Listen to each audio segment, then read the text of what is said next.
Ladies and gentlemen, growing up as a shy little girl in Senegal, I used to ask myself a lot of questions and actually to bother my family with them. And I remember at that time, my most favorite question was to try and understand why our continent was so rich in natural resources, yet the least developed. And fast forward to 2015, I was privileged enough at the age of 28 to lead what is the largest e-commerce player in Nigeria and now in Africa, which is Jumia. And I had more and more questions bugging me about Nigeria.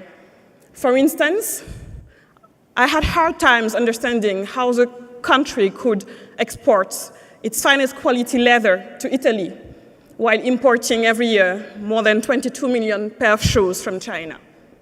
I also had hard times understanding how the country could export every year great quality cotton to China while importing tons and millions of clothes in the country. And it's the case in all of Africa. We import roughly $1 billion of value of clothes. And I also had hard times understanding how Nigeria could export its crude oil and keep importing refining oil. That being said, growing up in my journey as a tech entrepreneur and investor, I had even more questions bugging me, and I wanted to run some of them by you this morning. I'm sure you know that Africa has already today the same population and same GDP as India, with 100 more mobile phones than India. Then, how is it possible that Indian startups attracted 17 times more funding in venture capital than African startups? I'm also sure that you know that Africa is the fastest growing region in terms of mobile phone subscriptions and e-commerce shoppers. Then how is it possible that when we look at the e-commerce B2C index, out of the 9 least prepared countries for e-commerce, 9 are Africans out of the 10. The first country in this index out of Africa is Mauritius, and it ranks at, I think, the 55th place.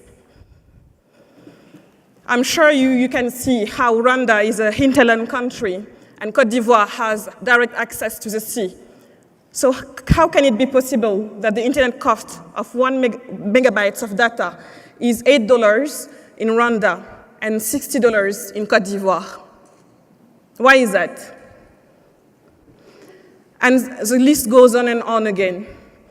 And on a personal standpoint, there were at least 3 questions that were keeping me awake at night. The first one was looking at the US having 1 retail outlet for 400 inhabitants, while Africa has 1 retail outlet for 60,000 inhabitants. And to me, that is a massive driver and main driver behind the success of Jumia. It's not necessarily that it's the best tech platform or anything. It's because of this kind of paradox. I'm also always surprised to see how Africa can be only 3% of the worldwide global trade. And when I deep dive, I can see logistics costs for SMEs as a major hindrance of competitiveness. For instance, in East Africa, it can be up to 75% of logistics costs represent as a percentage of total merchandise. In US, it's 6%. 6% versus 75%. And that's why my team and myself, for instance, piloted an export platform for Ivorian SMEs last December. It's called JetSport.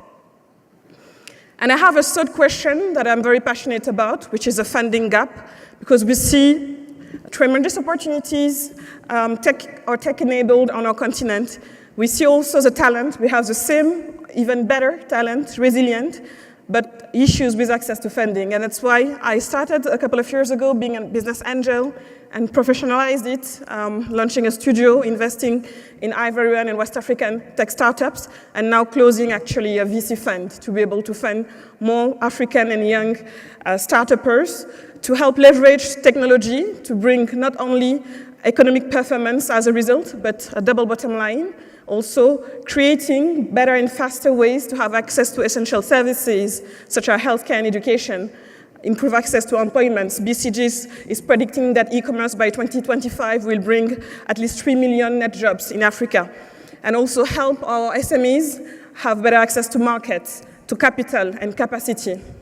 Because we all have to remember that at the end of the day, this is not a technology problem. It's not a feel-good stories or only an inclusion program. It's about leveraging technology to actually drive development, and there is a business case for it. But at the end of the day, I think we are also all tired of asking ourselves endless questions.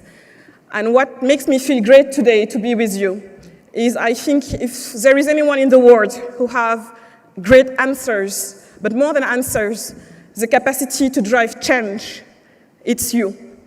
Head of states, policymakers, private sector, institutions, investors.